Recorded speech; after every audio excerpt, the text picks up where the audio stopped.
नमस्कार मित्रांनो, बोर्डची परीक्षा जवळ आलेली आहे आणि बोर्डच्या परीक्षेच्या दृष्टीने आपण प्रिपरेशन करण्यासाठी ह्या लेक्चरला आपण करंट इलेक्ट्रिसिटी टॉपिक बघणार आहे.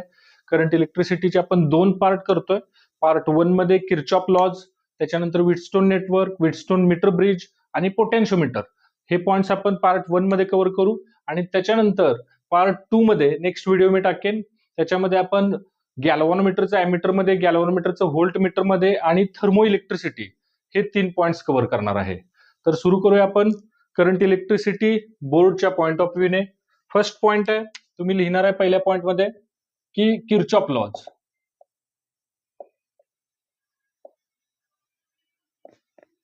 मित्रांनो, बोर्डच्या परीक्षेचं टेन्शन अजिबात घ्यायचं नाहीये. बोर्डचा पेपर कव्हर करण्याचा आपण प्रयत्न करायचा आहे.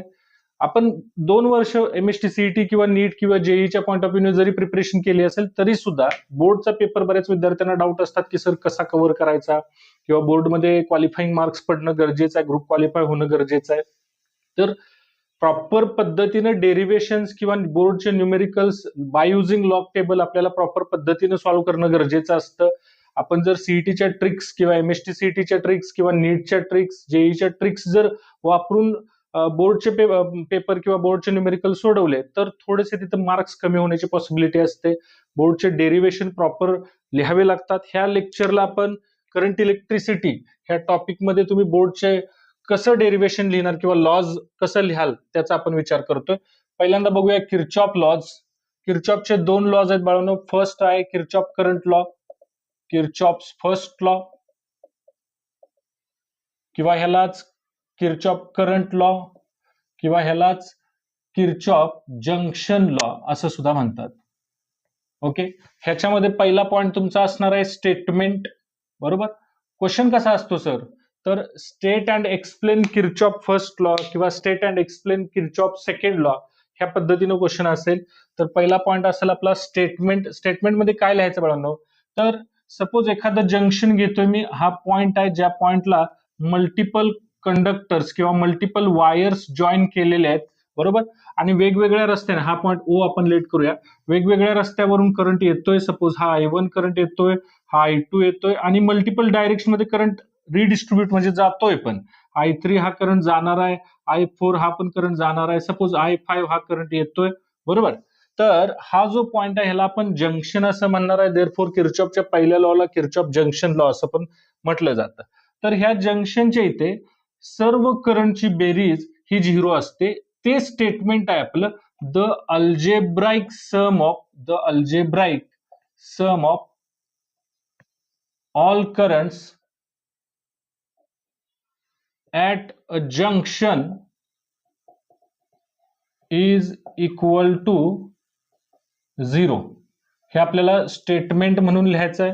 त्याच्यानंतर आपल्याला काय करायचं आहे, फॉर्म्युला लिहायचा आहे. Summation of all currents is equal to काय करायचं आहे, 0 लेट करायचं आहे. एक्सप्लेनेशन मध्ये मित्रांनो आपल्याला साइन कन्व्हेन्शन्स लिहिणं गरजेचं असतं. साइन कन्व्हेन्शन्स लिहिणं गरजेचं असतं. पहिलं साइन कन्व्हेन्शन आहे जे करंट्स जंक्शनकडे येत आहेत, करंट्स कमिंग टुवर्ड्स जंक्शन, ह्यांना आपल्याला बाळांनो पॉझिटिव्ह घ्यायचं आहे आणि current going away from junction ह्यांना आपल्याला निगेटिव्ह कन्सिडर करायचं आहे. हे साइन कन्व्हेन्शन तुम्ही 2 स्टेटमेंट मध्ये लिहू शकता. आणि मग एक्सप्लेनेशन मध्ये कुठलीही एखादी डायग्राम ड्रॉ करा ज्याच्यामध्ये एक 2-3 येणारे करंट दाखवा, 2-3 जाणारे करंट दाखवायचे आहेत आणि मग तिथं हे साइन कन्व्हेन्शन अप्लाय करून आपण किर्चॉफ फर्स्ट लॉ एक्सप्लेन करायचा. बघा, I1 हा करंट येतोय जंक्शनकडे, I2 हा पण करंट येतोय, I5 हा येतोय. ह्या तिघांना पॉझिटिव्ह घ्यायचं आहे, I1 plus I2 plus I5. आणि जे जाणारे करंट आहेत I3 आणि I4 ह्या दोघांना निगेटिव्ह घ्यायचं आहे. ओके, इज इक्वल टू 0 दाखवायचं आहे. आपण असं पण लिहू शकतो की जेवढा करंट येतोय जंक्शनकडे, बरोबर, तेवढाच करंट जंक्शन पासून अवे जाणार आहे. म्हणून किर्चॉफ फर्स्ट लॉ हा बेस्ड ऑन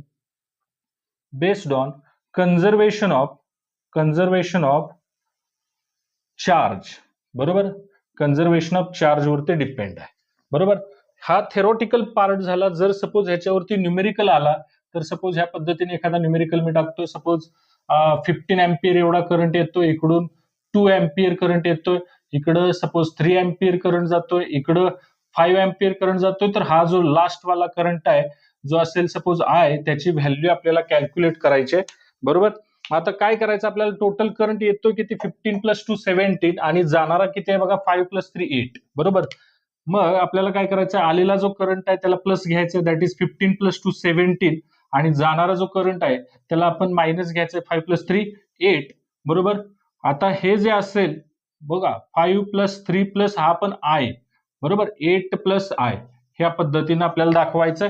जेवढा करंट येईल तेवढा आपल्याला काय करायचंय, जाताना दाखवायचंय. म्हणून आपण लिहू शकतो 17 is equal to 8 plus I, therefore I is equal to काय लिहू शकतो 17 minus 8, that is equal to 9 ampere, बरोबर. बघा 15 आणि 2 17 17, 2 हे टोटल इनकमिंग करंट आहे तो 17 आहे, मग जायला पण 17च पाहिजे. मग 5 प्लस 3 8 आणि हा जो आय आहे तो किती असायला पाहिजे, तर 9 असायला पाहिजे. तेव्हा जाऊन आपलं काय होईल रे सांगा, कन्झर्वेशन ऑफ टोटल चार्ज आणि किर्चॉफचा फर्स्ट लॉ ऍप्लिकेबल होईल. किर्चॉफ सेकंड लॉ, और it is also called as Kirchhoff voltage law, किंवा ह्याला आपण लूप लॉ सुद्धा बोलू शकतो. ओके, ह्याच्यामध्ये काय करायचं आहे, पहिला स्टेटमेंट लिहायचं आहे. स्टेटमेंट काय आहे बाळांनो, स्टेटमेंट बघा, तर in a closed loop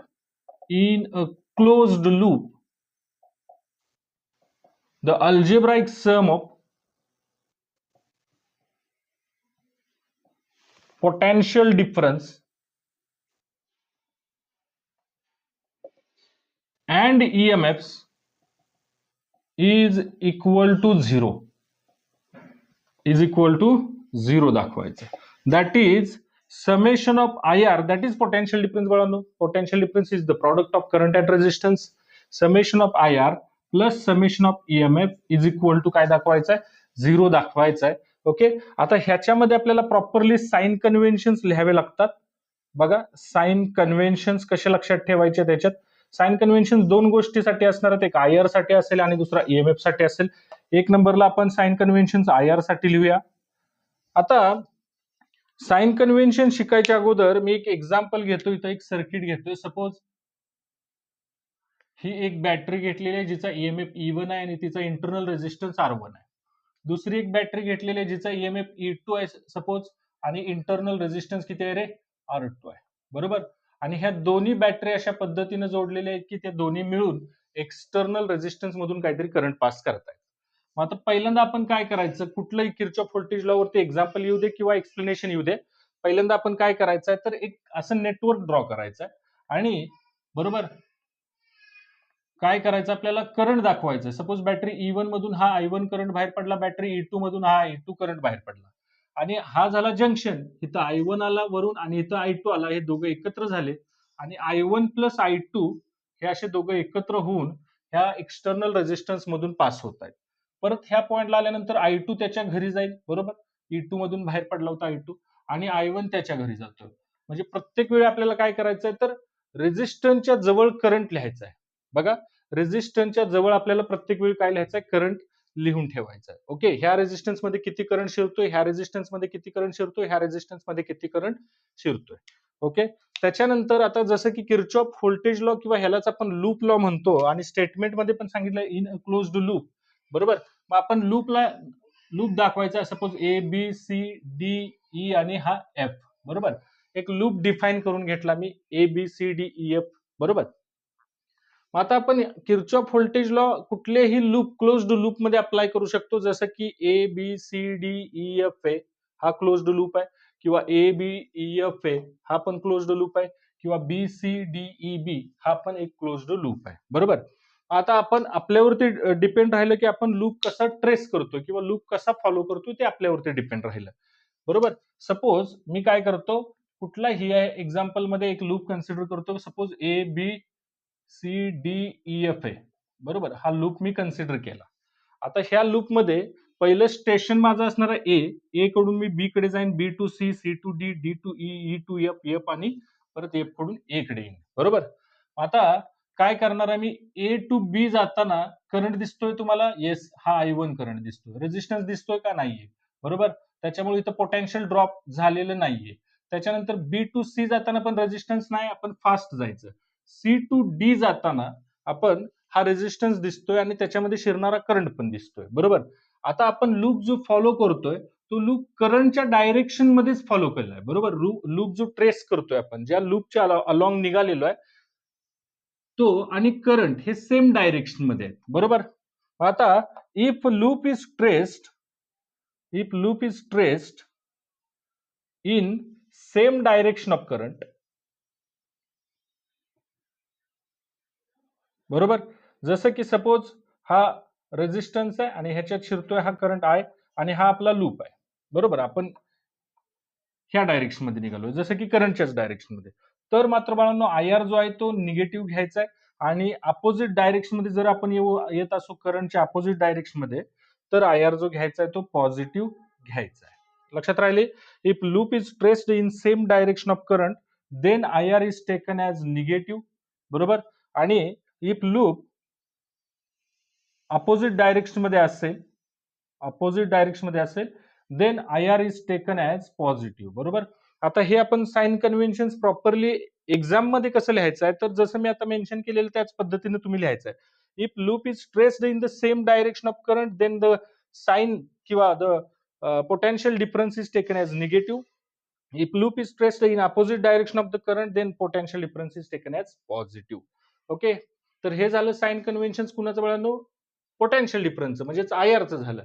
as well age आपल्याला साइन कन्व्हेन्शन कुणाचं लिहायचं आहे, ईएमएफचं, बरोबर. आता 2 नंबरला साइन कन्व्हेन्शन मी लिहून ठेवतोय तर ईएमएफ साठी. ओके. ईएमएफ साठी साइन कन्व्हेन्शन लिहून ठेवतोय.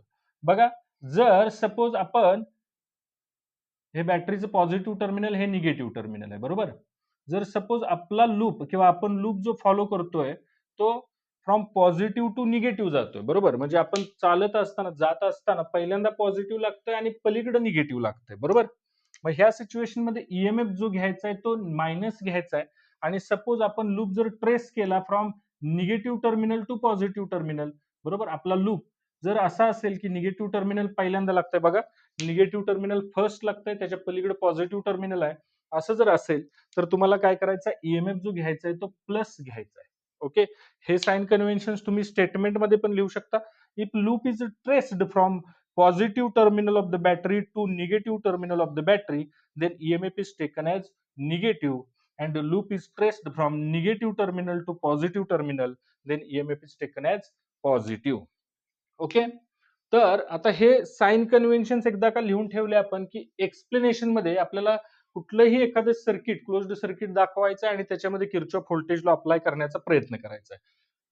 मोस्ट केसमध्ये मी सजेस्ट करतो विद्यार्थ्यांना की ही डायग्राम तुम्ही ड्रॉ करत चला. एक बॅटरी आहे तिचा इंटरनल आहे, दुसरी बॅटरी आहे तिचा इंटरनल आहे. त्या दोन्ही बॅटरी अशा जोडलेल्या आहेत एकमेकांना पॅरलल जोडलेले आहेत बघा. आणि पॅरललच्या केसमध्ये सुद्धा मित्रांनो काय केलेलं आहे, दोन्ही पण बॅटरीचं पॉझिटिव्ह टर्मिनल एका पॉइंटला जोडलेलं आहे बघा. ह्या E1चं पण पॉझिटिव्ह टर्मिनल बी पॉइंटला जोडलंय, E2चं पण पॉझिटिव्ह टर्मिनल बी पॉइंटला जोडलेलं आहे, बरोबर. आणि ह्या दोन्ही बॅटरी काय करतायत, करंट पास करतायत एक्सटर्नल रेजिस्टन्स आर मधून. ठीक आहे. मग आता आपण काय करायचंय, जेव्हा किर्चॉफ व्होल्टेज लॉचं एक्सप्लेनेशन लिहायची वेळ येईल तेव्हा आपण ही डायग्राम ड्रॉ करून घ्यायचा आणि कुठलाही एक लूप दाखवायचा आहे तिथं आणि त्या लूपमध्ये एक किर्चॉफ व्होल्टेज लॉ अप्लाय करायचा प्रयत्न करायचा आहे. मग आता मी एक लूप घेतला A B C D E F A. मी ए टू बी आलो, बी टू सी आलो, सी टू डी निघालोय. जात असताना रेजिस्टन्स लागला कुठला बघा आर, त्याच्यात शिरणारा करंट आहे I1 प्लस I2, बरोबर. परंतु माझी आणि करंटची डायरेक्शन सेम आहे. मी सी टू डी निघालोय, करंट पण सी टू डी जातोय. म्हणून अकॉर्डिंग टू साइन कन्व्हेन्शन मी आय आर जो घेतला तो कसला घेतला बघा बरं, मायनस घेतलेला आहे. Because loop is traced in the same direction of current then I R is taken as negative. परत डी टू ई निघालोय, रेजिस्टन्स नाही, बॅटरी नाही, फास्ट जायचं. ई टू एफ, तिथं पण रेजिस्टन्स नाहीये, बॅटरी नाहीये. एफ टू ए येत असताना हा रेजिस्टन्स लागलाय बघा स्मॉल R1 आणि त्याच्यात शिरतोय तो करंट आहे I1. मात्र माझी आणि करंटची डायरेक्शन सेम आहे. मी पण एफ टू ए येतोय लूप फॉलो करत आणि करंट पण एफ टू ए निघालेला आहे. म्हणून साइन कन्व्हेन्शन मायनस आलं. परत लागली बॅटरी, बरोबर. बॅटरीसाठी साइन कन्व्हेन्शन मी तुम्हाला सांगितलं. If loop is traced from positive to negative EMF is negative. Loop is traced from negative to positive EMF is positive. मग आता एफ टू ए येत असताना आपल्याला पहिल्यांदा निगेटिव्ह लागलं आणि पुढचं टर्मिनल पॉझिटिव्ह आहे. तसं घ्यायचं आपल्याला E1, बरोबर. पॉझिटिव्ह झाला, परत आपण ए पॉइंटला पोहोचलो इज इक्वल टू 0 झाला. ओके, म्हणजे जिथून आपण लूप फॉलो करायला सुरू करतो त्याच पॉइंटला परत पोहोचल्यानंतर इज इक्वल टू काय केलं आपण 0 दाखवलं. बघा, summation of I R and EMF is equal to किती लावलाय आपण 0 लावलेला आहे. किर्चॉफ व्होल्टेजला आपण ABCDEF हे ह्या लूप मध्ये अप्लाय केलेला आहे. बरोबर. सपोज दुसरा एखादा लूप अजून एक घेतो मी तुम्हाला, ABEF आहे. बरोबर, हा लूप मी तुमच्या समोर लिहिलेला आहे आणि ह्या लूप मध्ये आपण किर्चॉफ व्होल्टेजला अप्लाय करण्याचा प्रयत्न करतोय. बरोबर. ए टू बी रेजिस्टन्स नाहीये, बॅटरी नाही, फास्ट आलो. बी टू ई जात असताना बॅटरी लागली, बॅटरीचं पहिलं टर्मिनल पॉझिटिव्ह आहे आणि पुढचं टर्मिनल निगेटिव्ह आहे. जसं पुढचं टर्मिनल असेल तसा ईएमएफ घ्यायचा आहे -E2. त्याच्यानंतर रेजिस्टन्स लागला R2, त्याच्यात शिरणारा करंट I2 आहे. बरोबर. आता मी निघालो बी टू ई आणि करंट येतो माझ्या अपोजिट डायरेक्शन मध्ये म्हणून मी प्लस घेतला. परत E टू F आलो.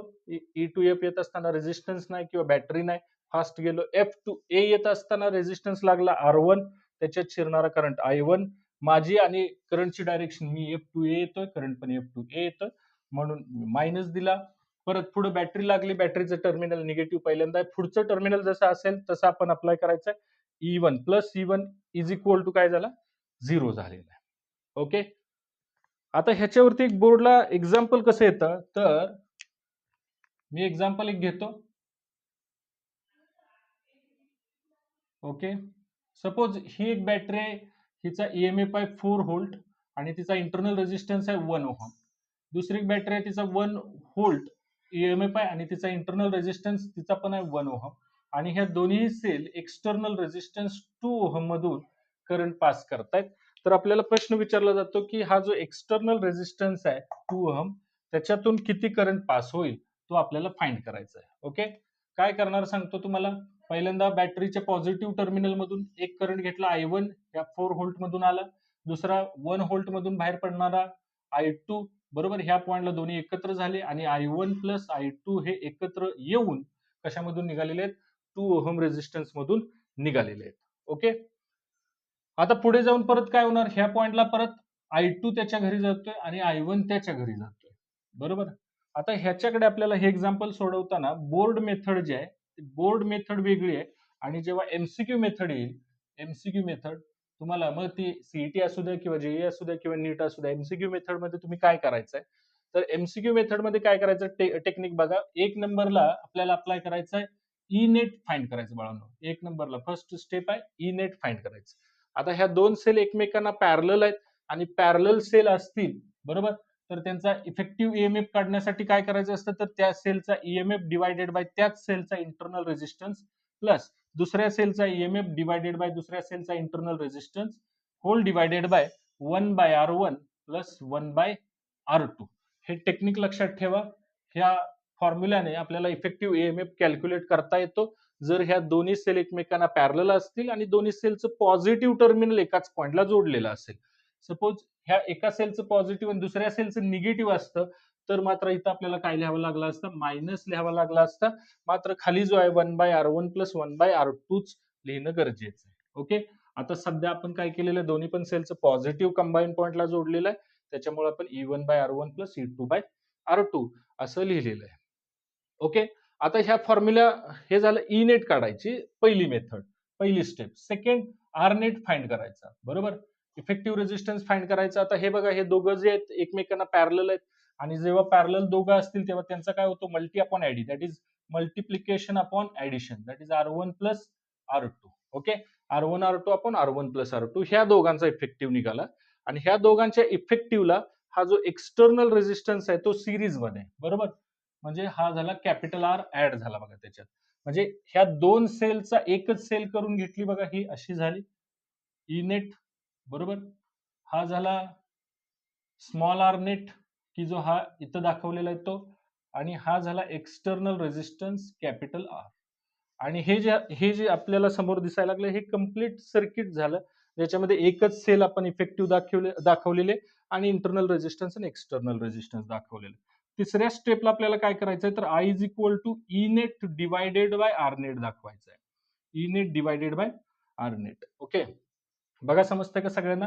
आता ई नेट आपण किती कॅल्क्युलेट केलं, E1/R1 plus E2/R2 upon 1/R1 plus 1/R2.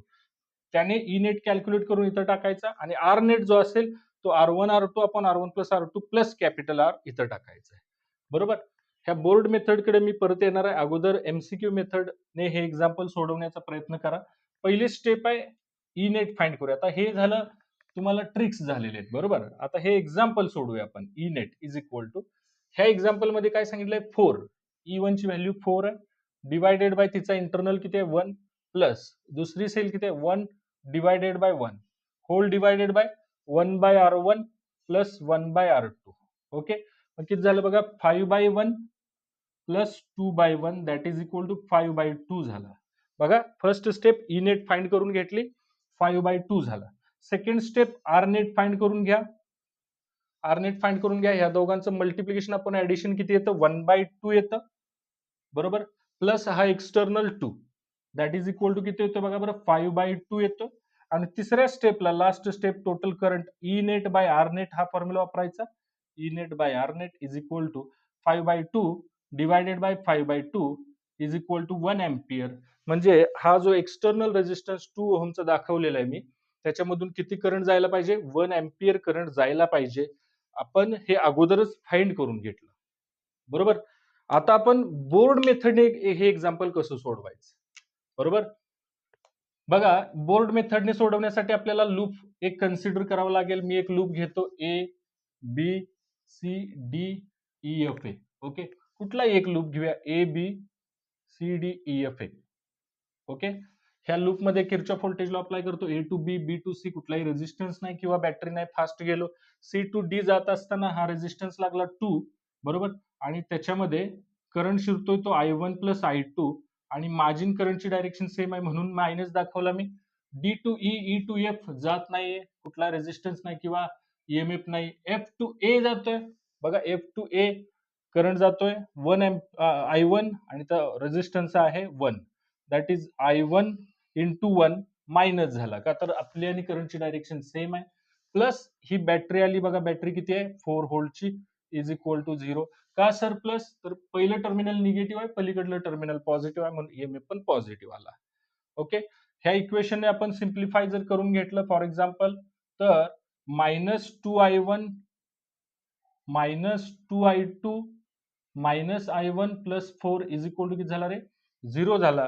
आता -2I1 -I1 that is -3I1 -2I2 is equal to -4 झाला.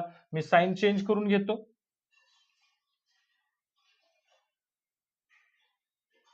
-3I1 सॉरी साइन चेंज करून घेतोय 3I1 plus 2I2 is equal to किती दाखवला मी 4 दाखवला. इक्वेशन 1 लेट केलं. सिमिलरली दुसरा एखादा लूप घेऊया आपण वरचा अपर हाफ लूप घेऊया ए बी ई एफ ए. ह्या लूप मध्ये आपण किर्चॉफ व्होल्टेज लॉ अप्लाय करायचा प्रयत्न करू. ए बी ई एफ ए ह्या लूप मध्ये ए बी ई एफ ए ह्याच्यामध्ये सपोज बी टू ई जातोय बी टू ई जात असताना बॅटरी लागली ती -1 व्होल्टची परत करंट दिसतोय प्लस I2 का तर आपला आणि करंटची डायरेक्शन अपोजिट आहे. आपण बी टू ई निघालोय आणि करंट येतोय E to B. Okay. Plus आता पुढे आलो -I1 प्लस बॅटरी आली 4 इज इक्वल टू 0. एकदा चेक करून घ्या व्यवस्थित किती येते तर I2 minus I1 plus 3 is equal to 0. Therefore suppose आपण साइन चेंज करून 3 ला पलीकडे टाकूया I2 minus I1 is equal to -3.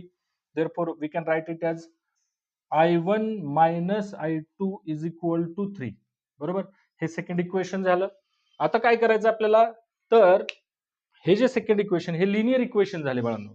हे आता सेकंड इक्वेशन आहे त्याला आपण काय करूया 3 ने मल्टिप्लाय करूया का तर फर्स्ट इक्वेशन मध्ये I1 चा कोएफिशियंट 3 आहे. सेकंड इक्वेशन मध्ये पण जर आपण I1 चा कोएफिशियंट 3 करू शकलो तर I2 ची व्हॅल्यू निघून जाईल. बरोबर. आता काय करतोय ह्या सेकंड इक्वेशनला 3 ने मल्टिप्लाय करतो 3I1 minus 3I2 is equal to 9 आणि हे इक्वेशन मधून हे इक्वेशन मायनस करतोय बघा बरं समजतंय का 3I1 minus 3I2 is equal to 9 आणि ह्याच्यातून हे फर्स्ट वाले इक्वेशन मायनस करतोय 3I1 plus 2I2 is equal to 4.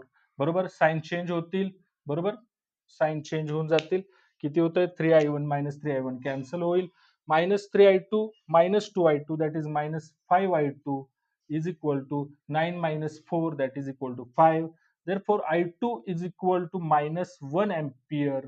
आता हे मायनस सर कसं काय आलं, तर ते घाबरून जायचं नाही. मायनस जरी साईन आलं असलं तरी सुद्धा लक्षात ठेवायचं की आपण जी डायरेक्शन घेतलेली आहे I2 ची व्हॅल्यू बघा बरं मायनस आलेली आहे. म्हणजे आपण जी डायरेक्शन घेतलेली आहे ती उलटी घेतलेली आहे. ऍक्च्युली बी आपण कसा करंट घेतलाय बघा, ए टू बी घेतलेला. ऍक्च्युली करंट कसं जात असणार आहे, I two B to E जात असणार आहे. बरोबर. आता सिमिलरली ही I2 ची व्हॅल्यू आपण कुठल्याही एका इक्वेशन मध्ये पुट करूया. ह्या इक्वेशन मध्ये I1 ची व्हॅल्यू मिळून जाईल. बघा 3i1 प्लस 2 I2 ची value -1 is equal to 4. Therefore 3i1, आता हा 2 इंटू -1 दॅट इज -2 पलीकडे जाऊन प्लस 2 होईल. 4 plus 2 that is 3i1 is equal to 4 plus 2 6. Therefore I1 is equal to 2 ampere.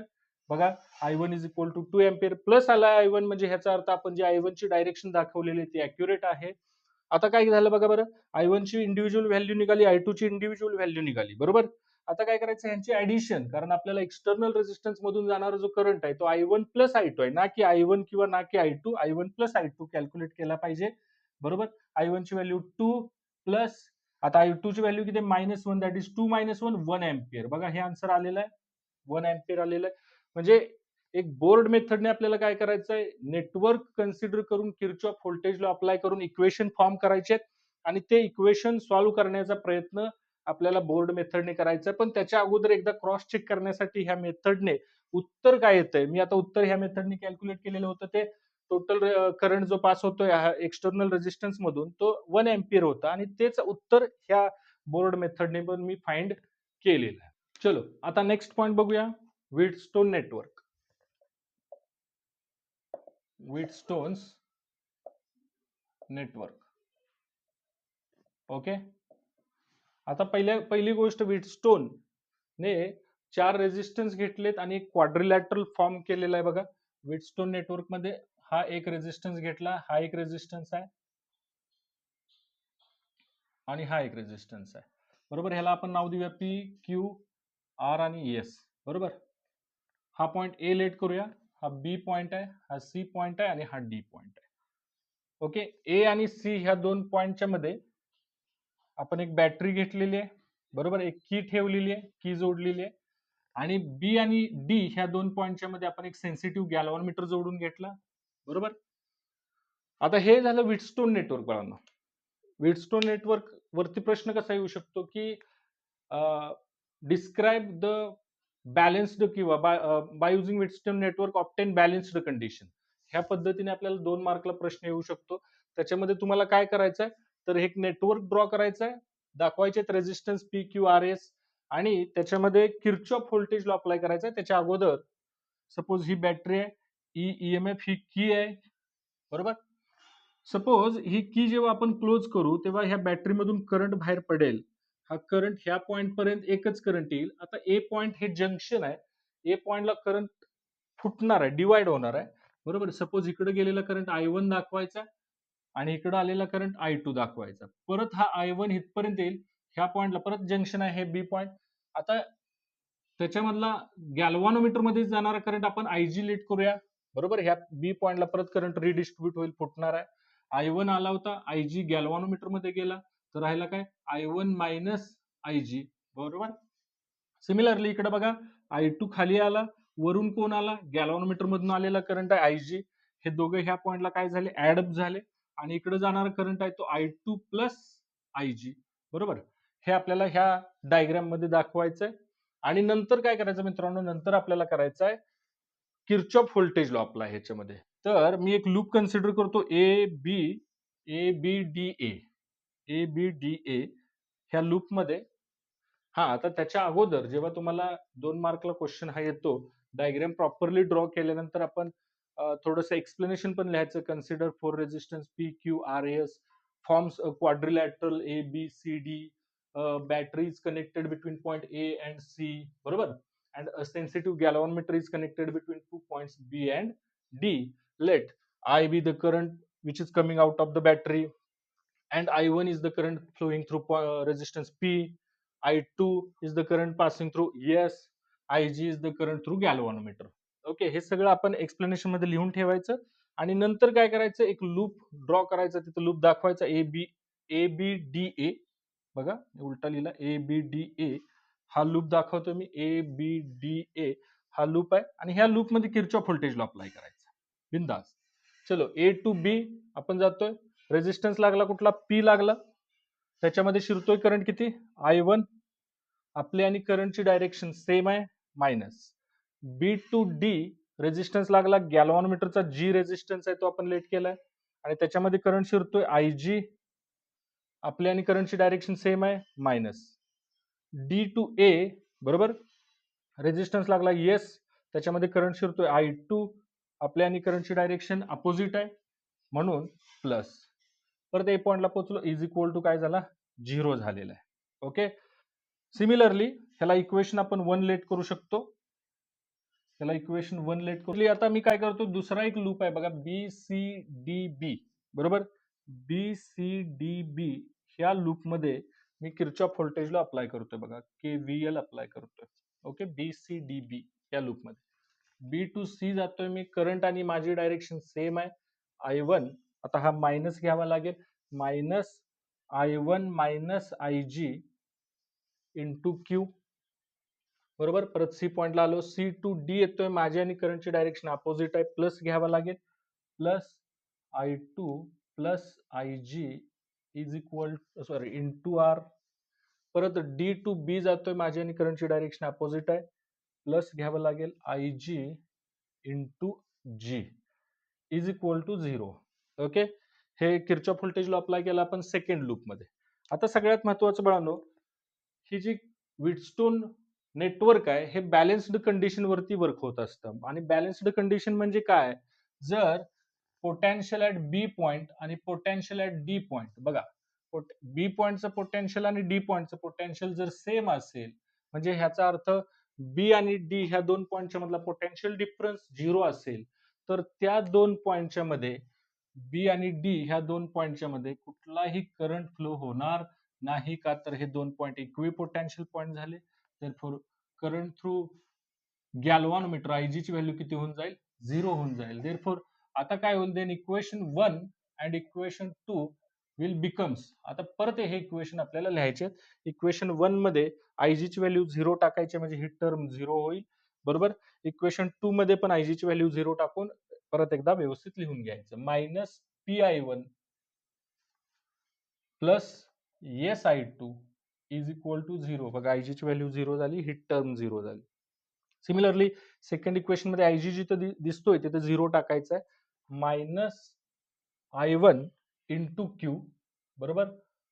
पुढे काय दिसतोय बघा, IG ची व्हॅल्यू 0 झाली, plus I2 into R, plus I2 into R, आणि IG 0 झाल्यामुळे ही टर्म 0 झाली, इज इक्वल टू काय झालं, 0 झालं.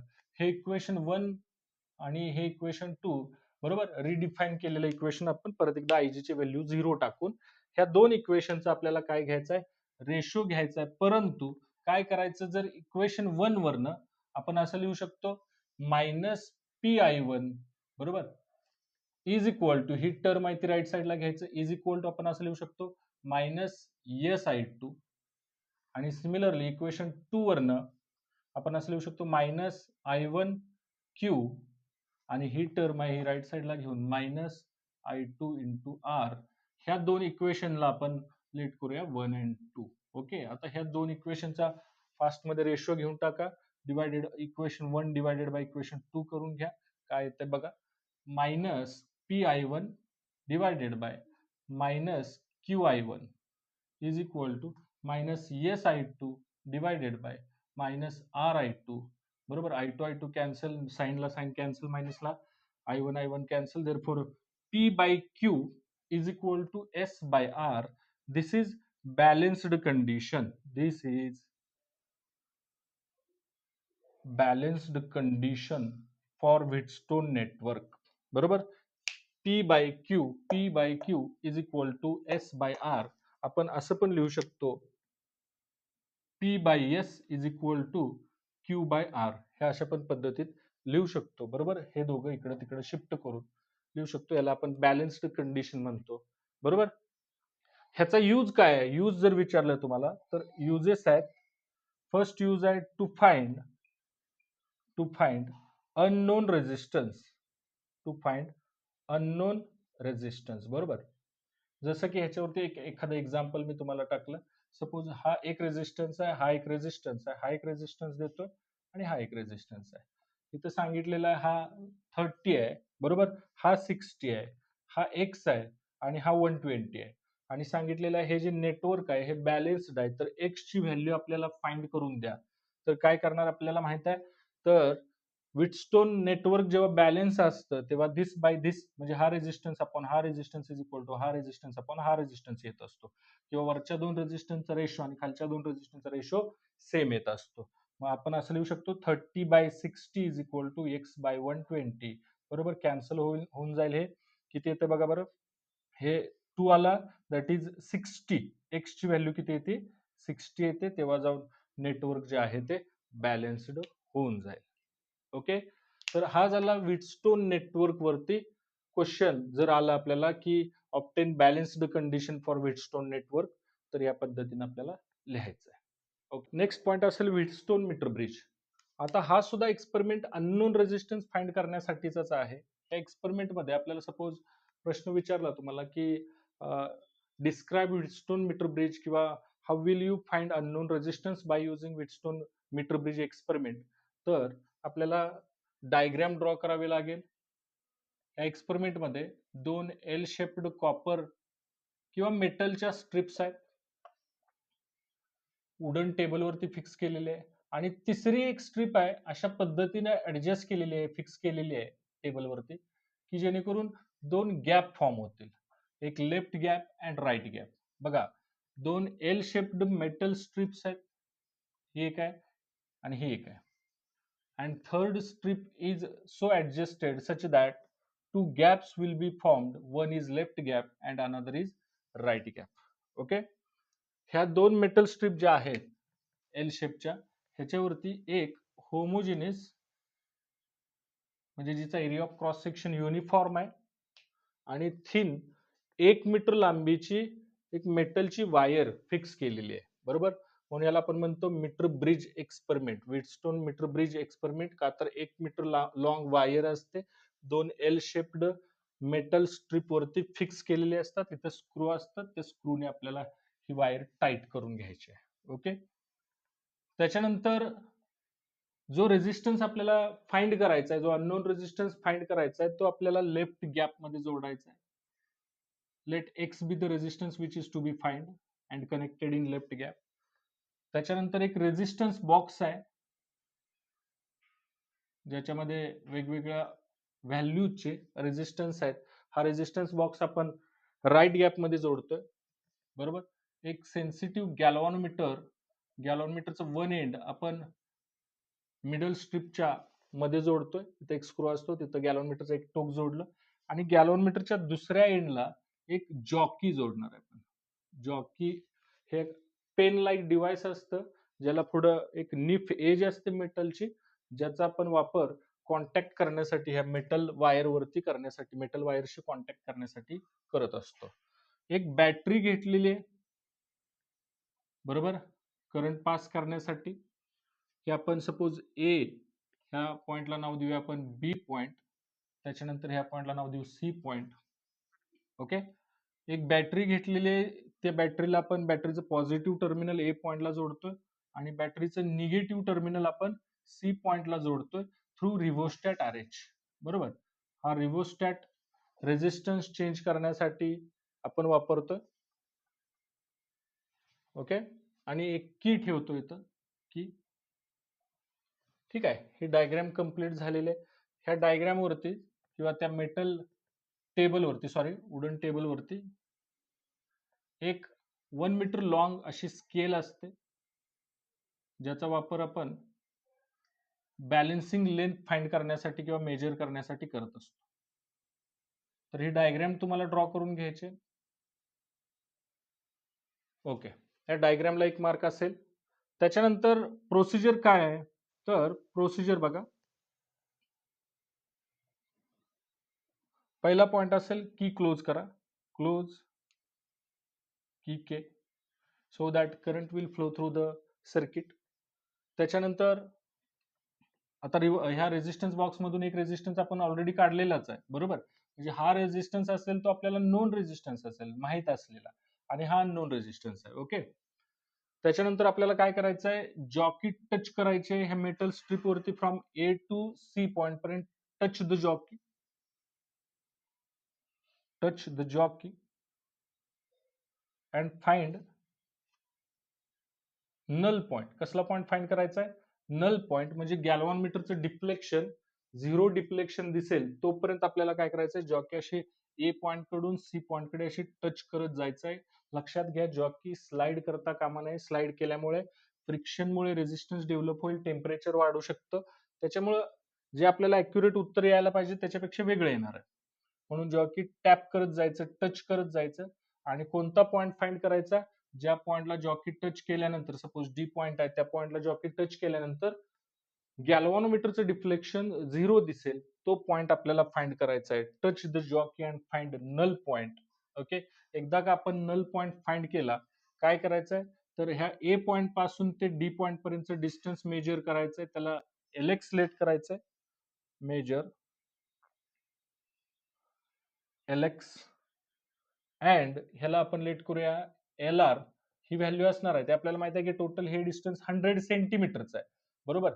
आता हे जर एल एक्स असेल तर हे किती असेल? 100 मायनस एल एक्स असेल.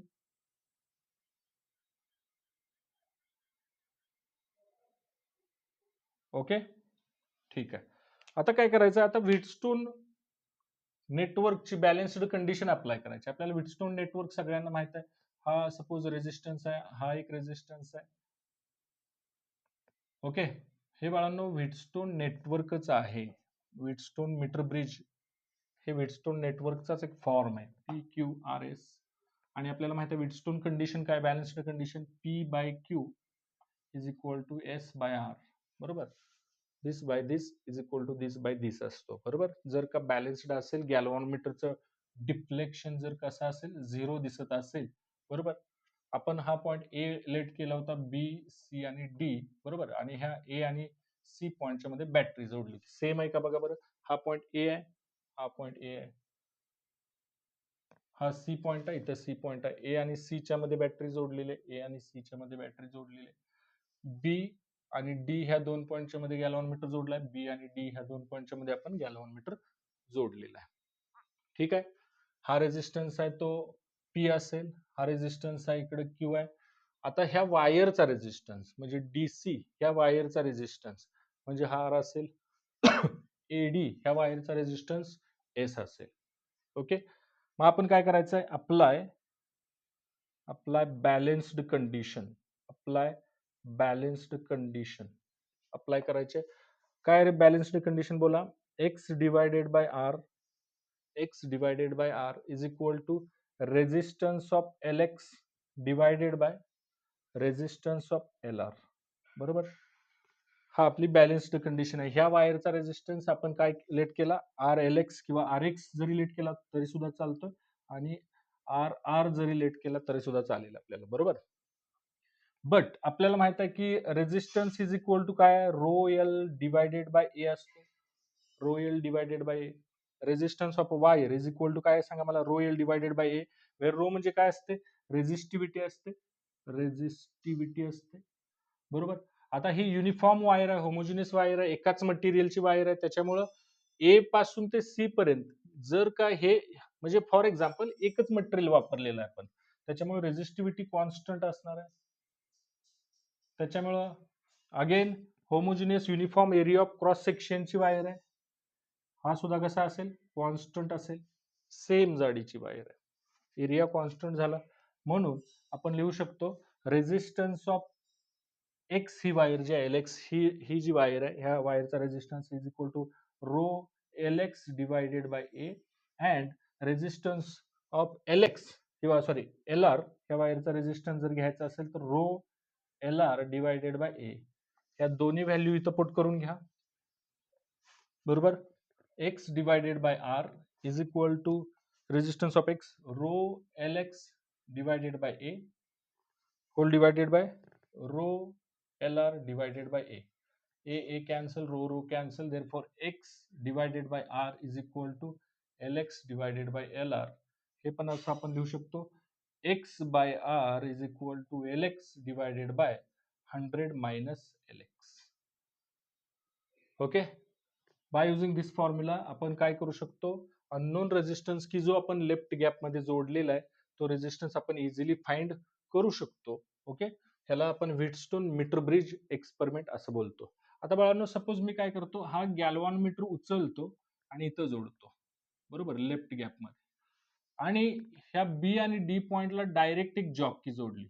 आता हा जो एक्सपेरिमेंट झाला तो झाला केल्विन्स मेथड, बरोबर, केल्विन्स मेथड झाला. आता आपण बघितलं व्हीटस्टोन मीटर ब्रिज एक्सपेरिमेंट मध्ये आपण कोणता पॉइंट फाइंड करत होतो, नल पॉइंट फाइंड करत होतो. कोणता पॉइंट रे, नल पॉइंट फाइंड करत.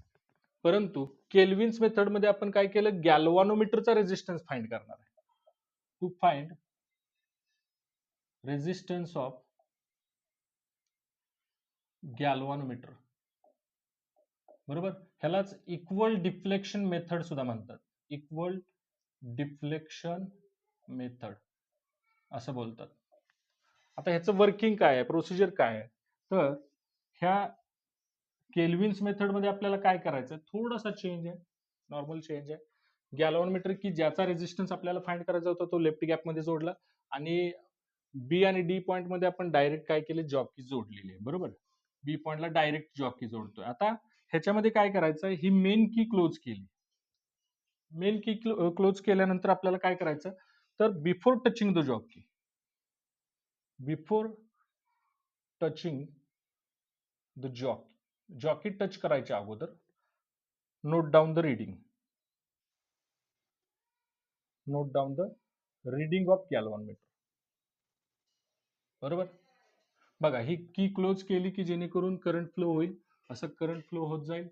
आता ही जॉकी टच केलेली नाही त्याच्यामुळे ह्या ब्रँच मध्ये करंट फ्लो नाही होणार, परंतु ह्या वायर मधून आणि ह्या अप्पर स्ट्रिप मधून करंट फ्लो होईल. ह्या गॅल्व्हॅनोमीटर मधून पण करंट फ्लो होईल, त्याच्यामुळे गॅल्व्हॅनोमीटर डिफ्लेक्शन दाखवेल आणि त्याचं डिफ्लेक्शन आपण लिहून ठेवायचं. Note down the reading of galvanometer. आता काय करायचं थर्ड पॉइंटला आपण, तर हा रिव्होस्टॅट ऍडजस्ट करायचा आहे, बरोबर. हा जो रिव्होस्टॅट आहे हा ऍडजस्ट करायचा, adjust the rheostat so that, कुठपर्यंत ऍडजस्ट करायचा, आता रिव्होस्टॅट ऍडजस्ट केला की रेझिस्टन्स चेंज होईल, आणि रेझिस्टन्स चेंज झाला की सर्किट मधला करंट पण चेंज होईल, बरोबर. पर्टिक्युलर अप्पर ब्रँच मधला करंट चेंज होईल किंवा लोअर ब्रँच मधला करंट चेंज होईल. मग आता त्याच्यामुळे जर करंट चेंज झाला तर गॅल्व्हॅनोमीटरचं डिफ्लेक्शन पण चेंज होत राहणार आहे, बरोबर. Adjust the rheostat so that galvanometer shows, galva shows the reading, किती रीडिंग दाखवेपर्यंत आपल्याला रिव्होस्टॅट ऍडजस्ट करायचा, equal to 2/3 of its range, बरोबर. म्हणजे गॅल्व्हॅनोमीटरची जेवढी रेंज आहे त्याच्या 2/3 पॉइंटर डिफ्लेक्ट होईपर्यंत आपल्याला रिव्होस्टॅट काय करायचंय, ऍडजस्ट करत करत करत जायचंय. ओके, आणि आता फोर्थ पॉइंट मध्ये काय करायचंय, तर बघा, मगाशी गॅल्व्हॅनोमीटरचं डिफ्लेक्शन दाखवलेलं ते आपण इथं लिहून ठेवलं. त्याच्यानंतर रिव्होस्टॅट ऍडजस्ट केला, गॅल्व्हॅनोमीटरचं deflection 2/3 of its maximum value, 2/3 of its range इथपर्यंत आपण काय केलं, रिव्होस्टॅट ऍडजस्ट केला. आता गॅल्व्हॅनोमीटरचं डिफ्लेक्शन असेल ते 2/3 वरती स्टॉप झालेलं आहे. परत काय करायचंय, touch the jockey, touch the jockey and find that point at which, की ज्या पॉइंटला टच केल्यानंतर गॅल्व्हॅनोमीटर, बघा, जॉकी टच करायचे आणि तो पॉइंट फाइंड करायचा, find that point at which galvanometer shows equal deflection as before, as before. बघा, म्हणजे अगोदर जे जे रीडिंग आपण मेन्शन करून ठेवलेलं होतं, नोट डाऊन करून ठेवलेलं होतं, तेवढं रीडिंग येईपर्यंत आपण काय करायचं, जॉकी टच करत फाइंड करायचा पॉइंट. त्या पॉइंटला आपण नल पॉइंट म्हणू शकत नाही, आता तो इक्वल डिफ्लेक्शन पॉइंट झाला. मग परत सेम प्रोसिजर, ही लेंथ मोजायची. आता गॅल्व्हॅनोमीटरच्या खाली आपण लेट करूया, ह्याला LG लेट करूया, आणि हा काय होईल रे, 100 मायनस LG होईल. आणि फॉर्म्युला काय होईल, तर फॉर्म्युला होईल G divided by R is equal to LG divided by 100 minus LG. Formula obtain करायची सेम प्रोसिजर आहे जशी आपण व्हीटस्टोन मीटर ब्रिज एक्सपेरिमेंट मध्ये बघितलेले, मात्र थोडासा डिफरन्स आहे. केल्विन्स मेथड मध्ये आपण काय करतो, गॅलव्हॅनोमीटर उचलून लेफ्ट गॅप मध्ये जोडत असतो. आणि last point post office box आहे, बरोबर. पोस्ट ऑफिस बॉक्स मध्ये सेम हे डिव्हाइस आहे बाळांनो, हे व्हीटस्टोन नेटवर्क वरतीच वर्क होणारं डिव्हाइस आहे.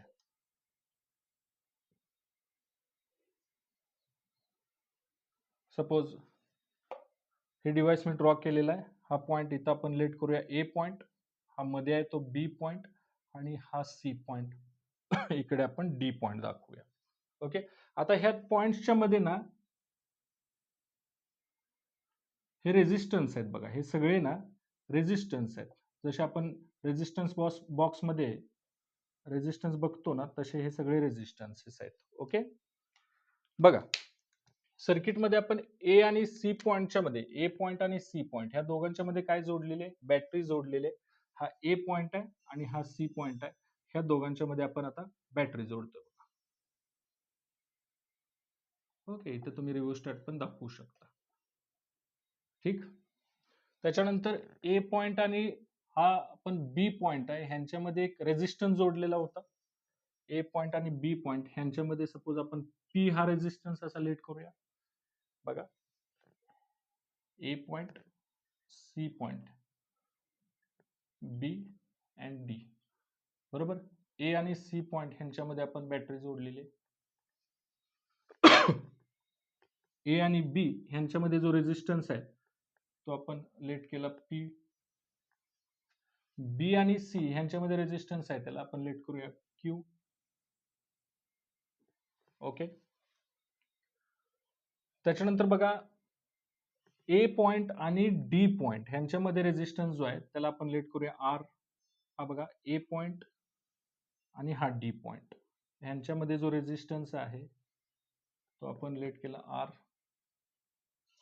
आणि जो रेजिस्टन्स आपल्याला फाइंड करायचा आहे तो आपण जोडणार आहे सी पॉइंट आणि डी पॉइंट, जो आपण लेट करूया एक्स, बरोबर. पोस्ट ऑफिस बॉक्सचा वापर